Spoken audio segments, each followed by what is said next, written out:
It makes me question why we ever looked at celebrities. Why did we look up to these people? And dealing with the frustration of reteaching people a word that has been in the human vocabulary since the dawn of time. They, them. They, them pronouns have been around since the dawn of time. Yes, I just want to let you know, none of that is normal, and these are the kinds of people who really should not get power. It isn't easy.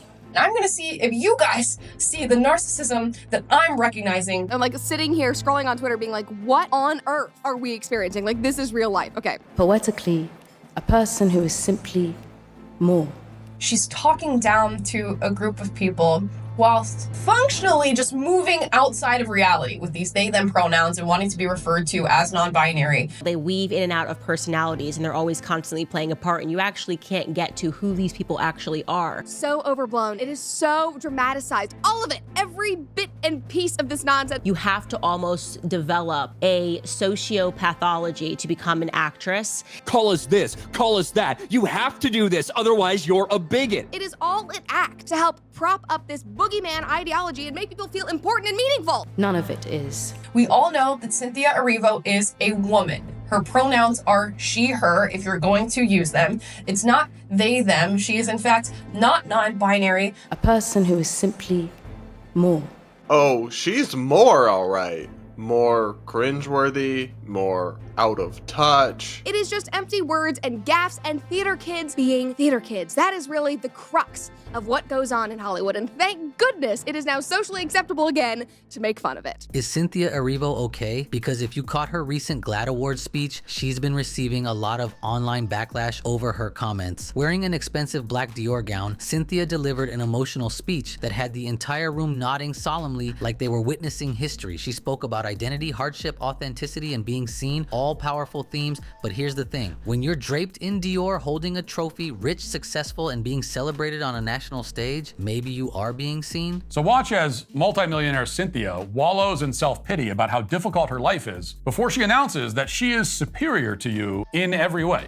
It isn't easy. Waking up and choosing to be yourself, and dealing with the frustration of reteaching people a word that has been in the human vocabulary since the dawn of time. They, them. Words used to describe pedantically two or more people. Poetically, a person who is simply more. They, them pronouns are poetically used to describe someone who is, quote, simply more. These are raging narcissists. They believe that they are more than the rest of us, us normal people with our boring singular pronouns. Now, don't get it twisted. There's nothing wrong with being emotional or even using your platform to advocate for change. But it was the tone of the whole moment that didn't sit right with a lot of people. The way she spoke, as if she was barely scraping by, as if this award was a breakthrough for someone the world had ignored, felt out of sync with the reality of who she is and where she's at in her career, which is thriving. Simply by declaring that their pronouns are they, them, they have achieved transcendence. And as a result, she's now forced to educate all the morons out there who can't comprehend this. That this woman believes that she is more than other human beings. You can hear it in the way that she speaks to people, in the condescension, in the way that she swings her weight around, in the way that she views her career, in the way that she perceives herself as a black woman. I mean, oh no. Won't somebody please think of the poor, millionaire, celebrity, non-binary? Her life must be so incredibly difficult. Seriously? You're gonna get on stage in a country where people struggle to pay their bills and talk about woe is me, the level of out of touch, of detached from reality. And it certainly doesn't mean you're more or special or somehow superior to other people. That is giving out of control narcissism, Cynthia. Social media didn't let it slide. The backlash was quick and honestly kind of brutal. Viewers weren't dragging her for being emotional. They were calling out the disconnect between her words and her status, because when you're regularly photographed on the steps of the Met Gala, have a major film release around the corner, and are introduced as an icon on stage, claiming invisibility just doesn't hit the same. And we've seen this victimization from Cynthia Erivo many times before, on the heels of Wicked coming out and her being this big star playing Alphaba. And we cannot deny Cynthia Erivo's talent, but the talent does not warrant all the other stuff we're getting out of Cynthia Erivo's mouth. Because this isn't some one-time misstep. Cynthia's been playing this same card for a while. In fact, it's starting to look less like emotional vulnerability and more like a carefully rehearsed PR strategy. Honestly, I can't really tell the difference between anything that Cynthia just said in that clip and anything we've heard from, I don't know, Rachel Zegler on the Snow White PR tour. And if you think about Cynthia's personality and her career, you really do have this perfect cocktail for making a narcissistic individual. Let's rewind to the Wicked press tour. Cynthia and Ariana Grande have been doing the rounds, sitting down for interview after interview. And what starts out as a standard press junket almost always ends in tears. One starts crying, then the other. They clutch each other's hands, stare deeply into each other's eyes. The interviewer starts to get misty, and now the whole studio looks like an emotional support group. We've cried 500 times today. We've done it today.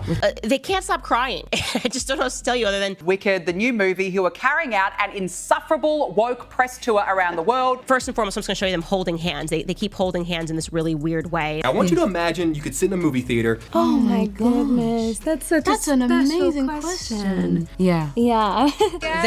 There still may be tears yet. The night is young. We've definitely cried. Oh no, babe. Babe. Oh. Yeah. He cried. Yeah. That's beautiful. He cried and... Whoa, stop. Whoa. Jesus Christ. Why is she crying? I don't understand. It's like a... I'm so grateful. And to work with each other and me.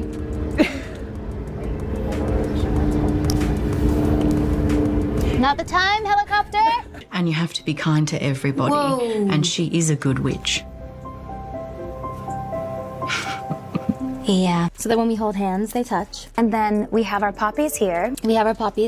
I'm watching it, and when I'm living it. It has been delightfully entertaining for people like me. Like, the memes and the parodies that have come out of this have just been exquisite, like this one. What we chose to do with the roles was something that I think that should be studied. Yeah. Thank you. Thank you for having us. Oh, this is the best day of my life. This is such an opportunity. What an honor to be here with you. Oh my gosh, I love you. And you. My best friend. Lovely. So how was the weather on the way up here? The weather. I can't tell them. It was sunny. Oh God, they're going. Where are you from? Dayton, Ohio.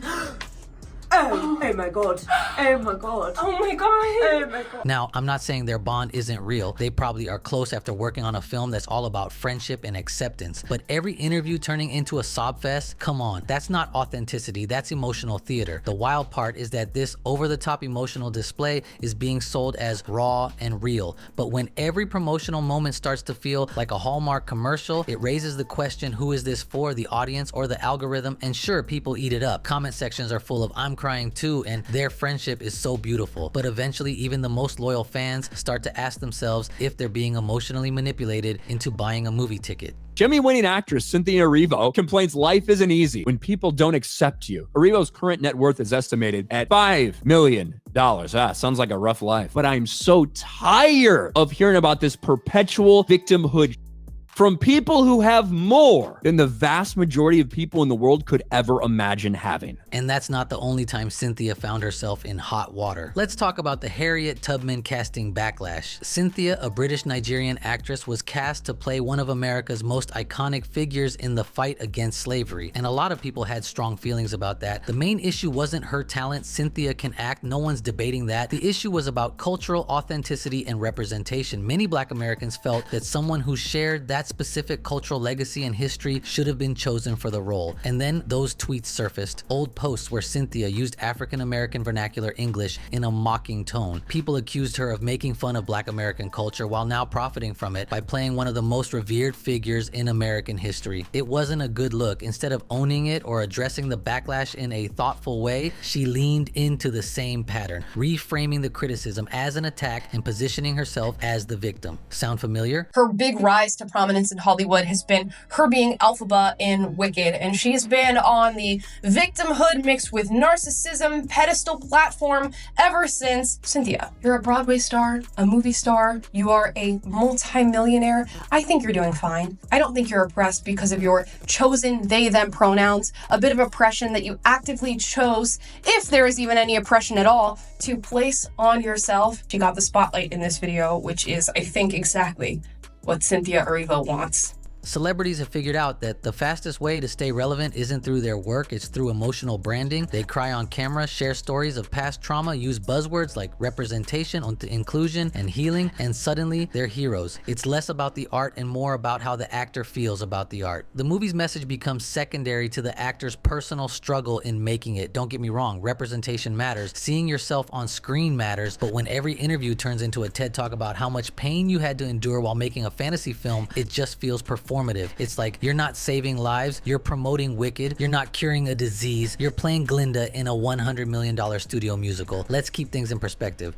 We felt like holding hands there. Are you crying? Are you crying, sister? My sister. I mean, they're insufferable. What's wrong with them? Why is she crying? What's wrong? You're out there to promote your movie. Smile. Be happy, please. They can't cope with life. That's the problem. Perspective is dead in Hollywood. We've entered an era where every project is marketed as a revolutionary act, every actor is an activist, and every red carpet moment is framed as a cultural reset. And if anyone dares to question this, if anyone calls out the disconnect between words and action, well, they're just haters, or worse, part of the system. It's a brilliant way to shut down criticism while staying in the spotlight, which brings us to Cynthia's Wicked poster meltdown. This is the biggest overreaction I have ever seen coming from someone attached to a giant Hollywood movie. The original Broadway play poster does such a good job, in my opinion, of simplicity. I just found this to be incredibly disappointing. And so a dedicated fan of the musical edited it into this. And I think this does a much better job of capturing the original. This is pretty cool. And so did Instagram user Wicked Mexico Fans, who took the edited version from the person who created it and put it on their Instagram fan page. So on her Instagram page with over 1 million followers, she reposts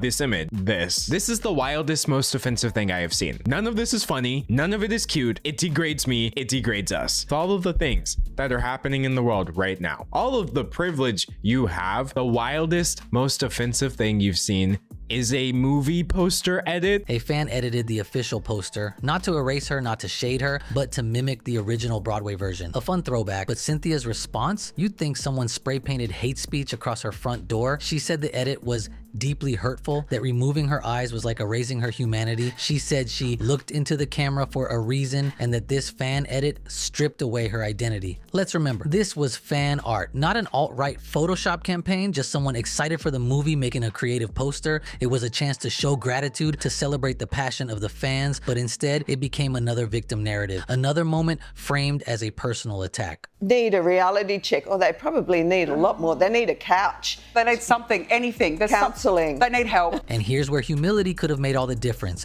Imagine if she'd responded with a smile, maybe even shared the fan art herself with a caption like, "Love seeing the creativity from the Wicked fans." Done. Over. You come out looking classy, engaged, and in touch with your audience. But that's not how things work anymore. In today's celebrity culture, humility isn't trendy. It's all about emotional dominance. Who can cry the most, suffer the most, or deliver the most dramatic speech about how hard it all is from the comfort of a luxury suite at Cannes Film Festival. That entire thing was a circle loop of woke gobbledygook, but because she said it with dramatic pauses and a British accent, people think it's like somehow genius or stunning and brave and innovative. It's not. This whole shtick is cringe.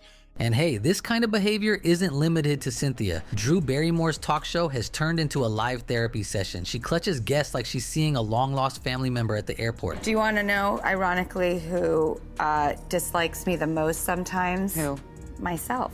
She stares, she cries, she whispers affirmations like a Pinterest board brought to life. It's meant to show vulnerability, but it mostly shows how desperate celebrities have become to seem relatable in an era where their lifestyles are anything but. Now contrast that with someone like Denzel Washington. When asked about making emotional art, Denzel simply said, "Your son getting shot in the face, that's hard. Making a movie is a luxury." And there it is, clarity, honesty, a refreshing reminder that yes, actors are artists, but they're also professionals doing a job, not saints, not saviors, just storytellers, and that's okay. Cynthia Erivo is wildly talented. She's got the voice, the acting chops, the awards, but when every press moment becomes a monologue about her struggle, when every critique becomes an attack, and when fan engagement turns into perceived oppression, it starts to look less like authenticity and more like emotional branding. And maybe that's the real story here. Not just Cynthia, but a whole generation of celebrities who've confused attention with activism and tears with truth. Let me know you guys' thoughts about celebrities. Are they taking things too far?